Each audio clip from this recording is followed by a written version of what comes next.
Les aléas du direct, la deuxième partie, on va s'intéresser à la santé des mains de Mathieu Pesson, on va s'intéresser au sport extérieur, mais on va encore parler un petit peu de basket, Jean. Ben oui, parce que dans l'équipe de Valérie Domory, il y a quand même 2 internationales médaillées olympiques. Mais est-ce qu'on va en rester là? Est-ce que Edwige Lawson-Wade et Émilie Gomis sont les seuls qui peuvent prétendre à jouer en équipe de France? Ou est-ce qu'on peut imaginer en voir pointer d'autres leur nez en bleu? Je pense que on a championnat d'Europe en France au mois de mai, chose qui est très intéressante pour nous, le basket français. Et je pense que normalement Gaël Scrella et Géraldine Robert devraient intégrer cette équipe de France. Il n'y a que les stats qui comptent dans le basket pour... Non, pas du tout. Mais vous savez, vous êtes sélectionné en équipe de France sur vos performances. Et je pense que ces deux-là, sur les performances de cette année, elles vont y aller. Et ce championnat d'Europe en France, justement, il y a aujourd'hui une vraie école du basket féminin français? C'est pas qu'aujourd'hui, on a toujours été en avance sur la formation en France, parce que à un moment, ce qui nous a permis de rivaliser avec les pays turcs et russes, c'est que on n'avait pas l'argent qu'ils avaient, mais on formait. Voilà, donc on a toujours été costaud là-dessus. Et puis les championnats d'Europe qui ont lieu au mois de mai en France, je pense qu'on va les jouer pour les gagner. Et ça, ça préfigure un basket plus installé en France pour les filles, parce que les garçons, on a vu, il y a eu un engouement à un moment et puis c'est retombé. La NBA a un peu pris le dessus sur le reste. Aujourd'hui, est-ce qu'il y a la place pour que le basket féminin prenne vraiment ça, j'en sais rien, c'est pas à moi de le dire, c'est aux médias de le dire. Mais vous le vivez aussi toutes les semaines sur les parquets, donc vous voyez bien. Après, nous, on s'aperçoit qu'à Latte, on a de plus en plus de monde. Maintenant, les résultats sont là, ça aide aussi. Mais sur le plan médiatique, je peux pas répondre. C'est compliqué. C'est vrai qu'il y a eu cet effet avec les Jeux Olympiques, où ils ont été extraordinaires. Mais après, encore faut-il avoir des nouveaux événements. Est-ce que le championnat d'Europe sera aussi médiatisé? Je pense, oui, là-dessus, oui. Après, il faudrait qu'on ait peut-être un peu plus de matchs retransmis dans le championnat, qu'on n'attende pas que la finale, quoi. Mais peut-être qu'avec la Coupe d'Europe cette année, si on a la chance d'aller très loin, peut-être qu'on aura un match, une demi-finale ou une finale de Coupe d'Europe. Ah écoutez, nous on l'avait fait l'an dernier avec vous pour la Ligue des Champions. Je me souviens. Mais c'était que les huitièmes. C'est le 16e. Mais là, on a bon espoir de vous suivre jusqu'à la finale. Et là, si on pouvait aller loin, ça pourrait être un événement intéressant. Et pourquoi pas à l'Arena? Allez, on se donne rendez-vous, on en reparle. Et pourquoi pas à l'Arena? On y est déjà allé, donc c'était il n'y a pas si longtemps à l'Arena, il y a 10 jours, pour un autre événement sportif. Donc, on prend date. Allez, on marque non pas une courte pause, mais on va s'intéresser à l'actualité.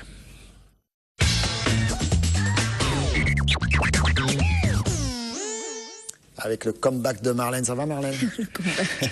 Vous avez des infos sur le tirage au sort?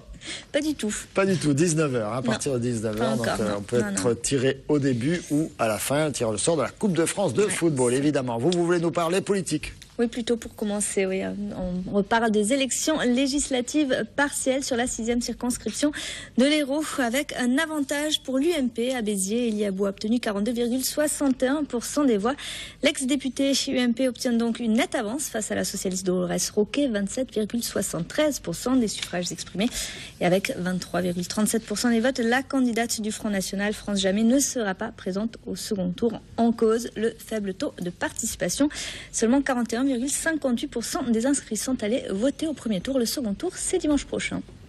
Et puis une plainte contre le président de la région Languedoc-Roussillon. Oui, une nouvelle plainte pour favoritisme. Une association d'administrés et de contribuables et de sociétés de communication porte plainte contre le président de région pour délit de favoritisme. En cause, l'attribution en 2012 de 2 marchés publics à la société de Pascal Provencel sans inédit. Les attributions suspectes pour l'avocat des plaignants. Alors, je rappelle que Christian Bourquin a été condamné en appel à 2 mois de prison avec sursis pour favoritisme. C'était en octobre et s'est pourvu en cassation.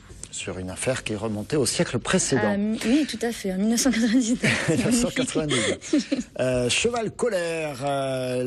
C'est pas les chevaux qui sont en colère dans le Gard, mais ce sont bien les éleveurs de chevaux. Ah oui, parce qu'une centaine d'emplois directs ou indirects dans la filière sont menacés. Alors des emplois de personnes, mais aussi de chevaux. Hein. Vous avez bien fait de le souligner, Pierre-Paul.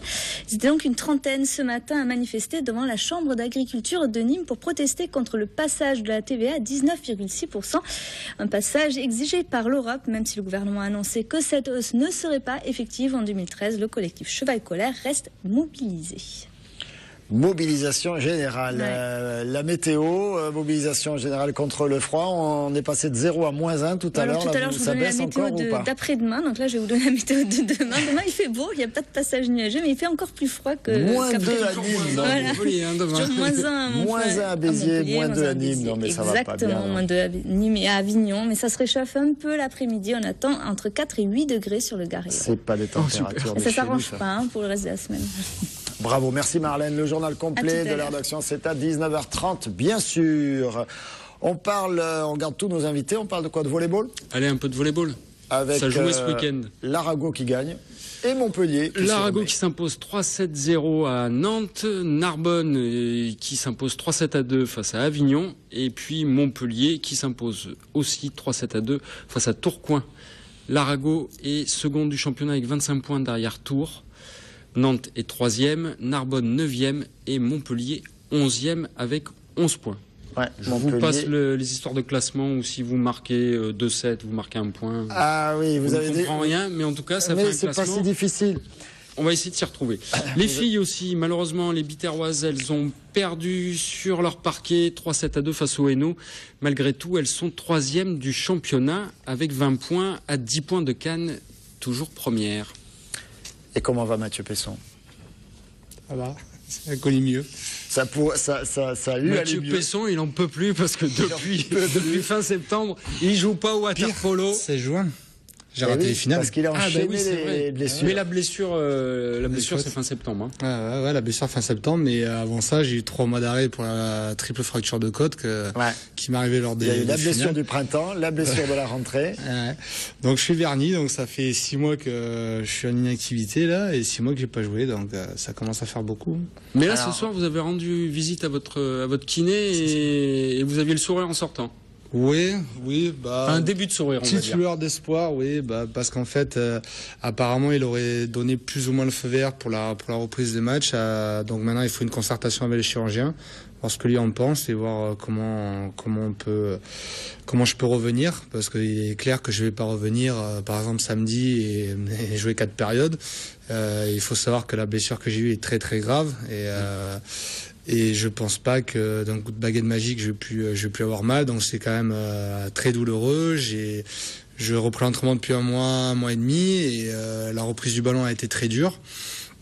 Et j'ai encore un gros manque de sensations, je ressens pas le ballon, j'ai difficulté à tirer encore, à diriger mon tir et aussi difficulté de puissance. Donc et puis ça fait comme 6 mois que j'ai pas joué, donc comment je vais me ressentir dans le jeu, je sais pas. Oui, donc, il va falloir retrouver des sensations, mais en même temps, je pense que l'équipe qui saura que vous revenez dans le bassin ce soir-là, elle va pas apprécier parce qu'elle sait aussi que ça fait 6 mois que vous êtes dans les starting blocks et que va pas falloir vous embêter trop. Ils vont se dire le Mathieu doit être énervé là. Dans l'eau, voilà. Et pas qu'un peu. Et justement, Fabien Vasseur, vous savez, c'est un spécialiste des jolis coups et peut-être on pourrait le voir dans la piscine face à l'Arago le week-end prochain, samedi soir, pour le derby. Les dauphins, vous voulez dire?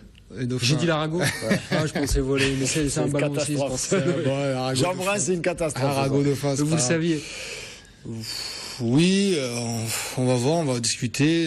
Demain, je vais essayer de voir mon chirurgien, on va voir ce qu'il en pense. Mais bon, voilà, on s'attend pas à des miracles non plus. Parce que les dauphins, c'est une belle histoire, vous et les dauphins. Ouais. J'ai commencé la natation quand j'avais 2 ans au dauphin, à 9 ans le water polo, à 14-15 ans, j'étais en équipe première et j'en suis parti à 21 ans pour aller en Espagne pour revenir à 25 et rester 2 ans et venir à Montpellier. Donc oui, c'est une grande histoire d'amour entre Sète et moi et les dauphins. Donc toujours particulier à jouer là-bas, mais maintenant mes ambitions ont changé.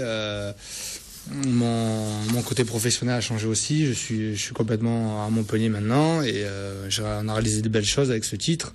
J'ai eu j'ai réussi à avoir deux titres personnels en tant que meilleur joueur, meilleur buteur cette année. Donc voilà, maintenant ma carrière est complètement à Montpellier et j'y pense plus trop quoi. Donc pour samedi, vous y pensez comme un derby où il faut leur mettre la tête sous l'eau. Ah oui, c'est pour samedi, c'est quand même le second du championnat, savoir le Montpellier Water Polo face au 3e. Oui, bien sûr, donc mais après c'est pas une petite affiche, c'est pas juste le derby. Comme on pourrait l'entendre, c'est du même niveau que le BLMA face à Perpignan. Bien sûr, c'est ce que j'allais dire. C'est comme le BLMA, nous c'est une équipe qu'on joue beaucoup. Dans le mois qui vient de passer, on a dû la jouer 2 à peut-être 3 fois par semaine des fois. Donc ça s'est arrêté parce que le derby arrive, mais c'est une équipe avec laquelle on a l'habitude de jouer pour préparer certains matchs importants. Donc ouais, le derby ça a toujours une importance particulière, mais entre Montpellier et Sète, que ce soit entre les joueurs, les entraîneurs, il y a beaucoup de respect, beaucoup beaucoup d'amitié, mais dans l'eau il y aura pas de copains. Alors, si à un moment donné faut mettre la tête sous l'eau et envoyer ce qu'il faut envoyer, il y aura pas de souci, je pense qu'il y aura aucune question d'un côté comme de l'autre. Ce derby, les Cessois sont chauds bouillants. Dire, je reçois des textos. Ah oui, ça commence déjà une semaine avant. Depuis une dizaine de jours, je reçois des textos un peu tous les jours. Ça chauffe sur Facebook, ça chauffe sur les textos, donc ils sont chauds bouillants. Et vu mon absence, celle de Quentin Chipotel et de messages reçus d'un dauphin. D'un dauphin, Cyriaclo, qui est le grand frère de Geoffrey, qui joue à 7 à l'époque avec moi, qui était un de mes meilleurs amis, qui m'envoie tous les jours des SMS comme ça. Pour dire, voilà, on est prêt, on vous attend dans notre entre de Fonquerne, ça va être bouillant, vous allez partir avec une valise. J'ai même reçu une photo du maillot de Montpellier devant l'église Saint-Louis. Donc ça y va bon train. Vos filles, Valérie Demory aussi, avant les derbies, tout ça, elles s'envoient des textos. Les filles, ça chambre moins que les mecs. Ça chambre moins. Mais c'est ça qui est bon. Hein, oui, d'accord. Ils regrettent que ça chambre pas autant. Alors, ils vous servent de sparring partner et inversement. Ouais. Est-ce qu'ils vous ont aidé à bâtir parce que faut rappeler qu'ils ont quand même remporté leur premier match de Ligue des Champions. Puisque comme Montpellier est champion de France de water polo, ils disputent la Ligue des Champions. Absolument. Et que la semaine dernière, vous avez remporté votre premier match. Vous avez vérifié cette info, face à Kreuzlingen, qui est une équipe suisse. C'est ça. Ça fait 2 compétitions à mener de front, sans vous dans le bassin. 3 avec la Coupe de France. C'est pas trop compliqué. Est-ce que ça diminue pas physiquement l'équipe? Je vais dire, si c'est très compliqué cette année, puisque comme le BLMA, nous aussi on a fait le choix de faire un gros recrutement pour avoir une grosse équipe, pour justement éviter les galères. L'année dernière où on était 9 joueurs en Ligue des Champions quand on allait faire le deuxième tour, on s'est retrouvé à 7 joueurs plus 2 joueurs de la N3 qui avaient 17 ans. À cause de 2 blessures et un absent. Donc cette année, on voulait vraiment partir avec une équipe de 13-14 professionnels et 15e avec un deuxième gardien qui est jeune. Mais voilà, et quand on fait, Valérie pourra le dire, quand on fait des projets et que d'un seul coup, voilà, moi je me blesse derrière Rémi Sodadier qui a eu une hernie discale l'année dernière qui revient, derrière Quentin qui se pète le doigt 2 semaines plus tard. Ça fait 3 joueurs titulaires majeurs de l'équipe qui sont pas là et suspension d'Andrés, qui prend 3 matchs, donc ça fait beaucoup de trucs à gérer. Il suit le water polo, ouais, j'avoue. Donc ça fait beaucoup de trucs à gérer, ça rajoute une pression supplémentaire parce que ça fait changer les plans tactiques. On se demande comment on va jouer, qui on va mettre devant, qui on va remplacer, qui on va faire tourner, qui est d'habitude sur le banc, on en aura 6, là on en aura plus que 2.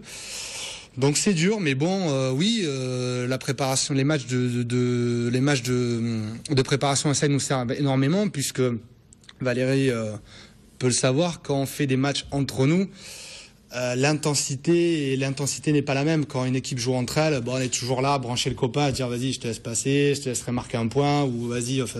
Donc c'est vrai que quand on a une équipe en face qui est le 3e du championnat, on vient et on se fait pas de cadeau même à l'entraînement. Il y a plusieurs fois où ça part, où on est obligé d'arrêter l'entraînement parce que ça part trop. Parce que c'est Mathieu, restez avec nous. On va marquer une deuxième courte pause et on va s'envoyer en l'air, vous allez voir. Allez.